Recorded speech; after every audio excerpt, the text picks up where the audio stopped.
Hello my dear friend, welcome back to on channel. तो आज की हमारी वीडियो का टॉपिक है जीरो बेस्ड बजटिंग। बजटिंग का मतलब क्या होता है? जो बजट हम क्या करते हैं, प्रिपेयर करते हैं एक पर्टिकुलर ईयर के स्टार्ट होने से पहले।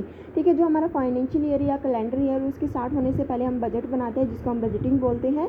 जीरो बेस्ड बजटिंग का मतलब क्या होता है? जब हम बजट स्टार्टिंग से बनाते हैं, कोई भी न्यू प्रोजेक्ट के लिए, कोई भी न्यू ऑपरेशनल एक्टिविटी के लिए हम बजट बना रहे हैं, यानी कि जब हम बजट को क्या कर रहे हैं, स्टार्टिंग से बना रहे हैं। क्या सिर्फ हम नए पर्टिकुलर एक्टिविटी के लिए ही बजट को बनाते हैं? नहीं, जो भी हमारी एग्जिस्टिंग एक्टिविटीज़ होती है, जो भी हमारे एग्जिस्टिंग प्रोग्राम ऑर्गेनाइजेशन में चल रहे होते हैं, उसके लिए भी हम क्या करते हैं, बजट को स्टार्टिंग से बनाते हैं। क्योंकि हो सकता है कि डिमांड में चेंज आ जाए, हो सकता है कि कंपटीशन में चेंज आए, या फिर कुछ ऐसे सर्कमस्टांसिस या कंडीशंस होती है जिसकी वजह से चेंजेस आ रहे हैं और हम एग्जिस्टिंग बजट को यूज़ नहीं कर सकते, जिसकी वजह से हमें एक नया बजट जो है प्रिपेयर करना पड़ेगा। तो नया जो बजट बना रहे हैं, जिसको हम क्या बोलते हैं, ज़ीरो बेस्ड बजटिंग। क्योंकि यहाँ पे बजट हम स्टार्टिंग से बना रहे हैं, फ्रॉम स्क्रैच से बना रहे हैं, हम हमारे प्रीवियस या पास्ट बजट को यूज़ नहीं करते, तो उसको ही हम क्या बोलते हैं, ज़ीरो बेस्ड बजटिंग। तो ध्यान से पढ़िएगा, समझिएगा, क्योंकि एग्जाम पॉइंट ऑफ व्यू से बहुत ज़्यादा इंपॉर्टेंट है। एग्जाम में काफ़ी बार इससे रिलेटेड क्वेश्चन आते हैं।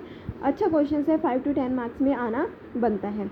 So the technique of zero-based budgeting suggests that an organization should not only make decision about the proposed new program, but it should also, from time to time, review the appropriateness of the existing programs.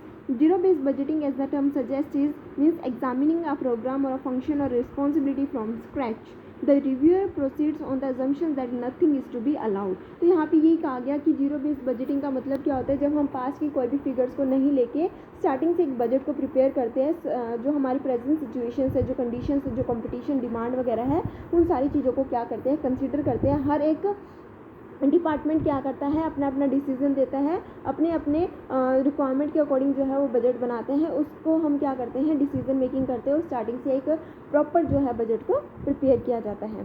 ठीक है, तो nothing is allowed simply because it was being done on allowed in the past. यानी कि पीछे जो भी पीछे की चीज़ होती है उसको हम क्या नहीं करते, कंसिडर नहीं करते, हम स्टार्टिंग से ही चीज़ों को लेके चलते हैं। Thus it means writing on a clean slate. ठीक है, zero based budgeting as an operating planning and budgeting process which require each manager to justify his entire budget request in detail from scratch here's has zero basis। Means यही है कि हर एक department, हर एक manager क्या करता है, अपना entire budget को स्टार्टिंग से क्या करता है, डिटेल को सेंड करता है। Each manager states why he should spend any money at all. This approach requires that all the activities be identified as decision packages which would be evaluated by systematic analysis, rank in order of importance। तो हम क्या करते हैं, जितने भी हमारे पास decision making होते हैं, हर एक डिसीजन मेकिंग को हम रैंक देते हैं कि जो भी अप्रोप्रिएट डिसीजंस होता है, यानी कि बहुत सारे अल्टरनेटिव है, जो भी हमें बेस्ट सूटेड होता है उसको हम क्या करेंगे, चूज़ करेंगे। ठीक है, so the assumption underlying zero-based budgeting is that the budgets for the previous period was zero. Therefore, whatever costs are likely to be incurred or spending programs are chalked out. Justification or the full amount is to be given. Under conventional system of budgeting, however, the justification is to be submitted by the manager only in respect of the increase in demand for allotment of the funds in excess over the budget for the previous period.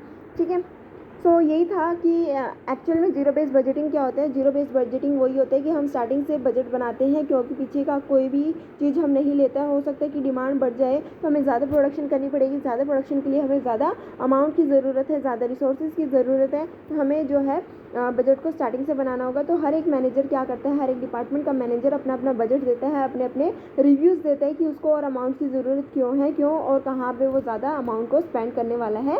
तो ये सारी चीज़ों को justify करने के बाद ही एक budget को प्रिपेयर किया जाता है स्टार्टिंग से। ठीक है, इसके बाद हम ये देख लेते हैं कि जीरो बेस्ड बजटिंग जो हमने पढ़ा, इसके क्या एडवांटेजेस है और क्या डिसएडवांटेजेस है। तो इस तरीके के बजट को हम क्यों बना रहे हैं, इससे क्या फ़ायदा होगा, सबसे पहले हम वो बात करते हैं। तो this system is decision oriented. यहाँ पे हम क्या करते हैं, हर एक चीज़ों को डिसीजन के बेसिस पे लेते हैं। तो ये सिस्टम क्या है, डिसीजन ओरिएंटेड है। सेकेंड एडवांटेजेस ये है कि this technique is relatively elastic because budgets are prepare every year as zero basis. यहाँ पे ये जो टेक्निक है बहुत ज़्यादा इलास्टिक है। इलास्टिक का मतलब कितना भी खींच सकते हैं, कितना भी स्ट्रेच कर सकते हैं। इन इलास्टिक का मतलब है जब कोई चेंजेस ना हो, लेकिन यहाँ पे हम हर साल क्या कर रहे हैं, चेंजेस कर रहे हैं, डिमांड के अकॉर्डिंग, कॉम्पिटिशन के अकॉर्डिंग, सर्कमस्टांसिस के अकॉर्डिंग। सो इसका थर्ड जो एडवांटेजेस है वो क्या है, it reduces wastage, eliminate inefficiency and reduces the overall cost of production because every budget proposal is on the basis of cost benefit ratio after careful evaluation of the different alternative and the one which is best is approved. जैसे कि एक business की बात करते हैं तो business को raw material चाहिए तो उसको रॉ मटेरियल बहुत सारे सप्लायर से मिल सकते हैं, लेकिन किस सप्लायर से वो रॉ मटेरियल को खरीदे उस चीज़ का वो डिसीजन मेकिंग करती है, क्योंकि उसी से ख़रीदा जाएगा जिससे कि उसको कम प्राइसेस में अच्छी क्वालिटी में रॉ मटेरियल मिल जाए। तो इसी तरीके से है कि हम हर साल क्या करते हैं, बजट बनाते हैं, रिव्यू करते हैं, देखते हैं और बहुत सारे अल्टरनेटिव हमारे पास अवेलेबल होते हैं, उनमें से एक बेस्ट अल्टरनेटिव को हम चूज़ करते हैं ताकि हमारी कॉस्ट कम से कम लगे और ज़्यादा से ज़्यादा बेनिफिट हमारी ऑर्गेनाइजेशन को मिले। साथ ही साथ जो ऑर्गेनाइजेशन की इनएफिशिएंसी उसको भी हटाया जा सके और जो वेस्टेज हो रहे हैं उसको रिड्यूस किया जा सके। जो फोर्थ एडवांटेज है वो क्या कहते हैं, it provide for a greater possibility of a goal harmony, ताकि हम हमारा जो गोल है, जो ऑब्जेक्टिव है उसको क्या कर सकें, इजीली अचीव कर सकें। It takes into consideration inflationary trend, competition games and consumer behaviour also. उसके बाद आता है it vastly improves the financial planning and management information system in view of its revolutionary approach। ठीक है, तो ये कहा गया कि जैसे जैसे ऑर्गेनाइजेशन क्या कर रही है, चेंजेस कर रही है, ठीक है, तो उसके अकॉर्डिंग इसको क्या करनी है, अपने फाइनेंशियल प्लानिंग को इम्प्रूव करना है, अपने मैनेजमेंट को भी मैनेजमेंट इंफॉर्मेशन सिस्टम को भी क्या करना होता है, इम्प्रूव करना होता है। क्योंकि जैसे हमने कहा कि फाइनेंशियल प्लानिंग क्यों की जाती है, क्योंकि जो प्रोडक्शन बढ़ रही है तो हमें कॉस्ट की भी ज़्यादा रिक्वायरमेंट होगी, तो हमें फाइनेंस प्लानिंग करनी होगी कहाँ से हमें कितने पैसे की रिक्वायरमेंट है। तो ये थे कुछ एडवांटेजेस। अब हम पढ़ते हैं डिसएडवांटेजेस क्या है, इसकी कुछ कमियाँ भी है, इस टॉपिक्स की क्या क्या डिसएडवांटेजेस है वो देखते हैं। So it is possible to quantify and evaluate budgets proposal involving financial matter, but computation of cost benefit analysis is not possible in respect of non financial matter। तो यहाँ पे हम फाइनेंशियल मैटर से regarding जो भी changes है उसको easily हम इवेल्युएट कर सकते हैं, लेकिन नॉन फाइनेंशियल मैटर से रिलेटेड जो भी चेंजेस है उसको हम इवेल्युएट नहीं कर सकते। उसके बाद जो हमारा नेक्स्ट पॉइंट आता है, वो जो डिसएडवांटेजेस है वो है cost of administration of zero based budgeting is high. तो हम ये जो बजट बना रहे हैं स्टार्टिंग से, वो फ्री में नहीं बनता, उसमें कॉस्ट इन्वॉल्व होती है। ठीक है, डिसीजन मेकिंग में कॉस्ट इन्वॉल्व होती है, तो बहुत ज़्यादा क्या है, एक्सपेंसिव है। उसके बाद आता है it may be difficult to search out various alternative for the same activity. जैसे कि कहा हमने कि बहुत सारे अल्टरनेटिव हमें मिल जाते हैं जिसकी बेसिस पे हम डिसीजन मेकिंग कर सकते हैं, लेकिन हर एक केसेस में डिसीजन मेकिंग करना यानी कि बहुत सारे अल्टरनेटिव्स का अवेलेबल होना पॉसिबल नहीं होता। ठीक है, किसी भी एक सेम एक्टिविटीज़ को परफॉर्म करने के लिए ज़रूरी नहीं है कि बहुत सारे अल्टरनेटिव अवेलेबल हो। उसके बाद आता है फोर्थ कि some decision packages are interrelated which may be difficult to rank. बहुत सारे ऐसे अल्टरनेटिव अवेलेबल होते हैं कि जो सिमिलर लगते हैं, हर कोई हमें अच्छा लगता है, लेकिन हम उनको जो है सेम रैंक नहीं दे सकते।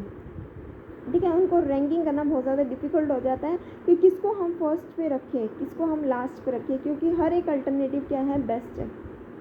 उसके बाद आता है ranking the decision is a scientific technique, every manager can not be expected to have the necessary technical expertise in this matter. तो रैंक करना बहुत ज़्यादा क्या है, इंपॉर्टेंट है। अगर आपने सही रैंक दिए तो ही वो बेनिफिशियल होगा। तो रैंकिंग क्या है, एक तरीके से साइंटिफिक टेक्निक है, इसको सोच समझ के एक्सपर्टाइज पर्सन के द्वारा ही जो है डिसीज़न को रैंक दिया जाना चाहिए। उसके बाद आता है हमारा लास्ट और डिसीज़न मेकिंग लास्ट जो डिसएडवांटेजेस है वो क्या है, zero based budgeting dismisses that the past is irrelevant and thereby the challenges the fundamental theories of continuity.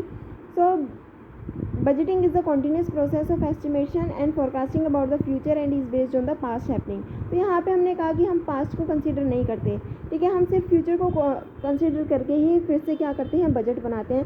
तो देखा जाए तो कहीं ना कहीं अगर हम फ्यूचर को एनालाइज कर रहे हैं तो पास्ट के बेसिस पे ही एनालाइज कर रहे हैं, करंट सिचुएशन के बेसिस पे ही एनालाइज करते हैं। तो ये थे कुछ एडवांटेजेस, डिसएडवांटेजेस और जीरो बेस्ड बजटिंग क्या होता है। आई होप आप सभी को क्लियर हो गया होगा ये कंसेप्ट। वीडियो अच्छी लगी तो लाइक शेयर सब्सक्राइब करना मत भूलना। Thanks for watching.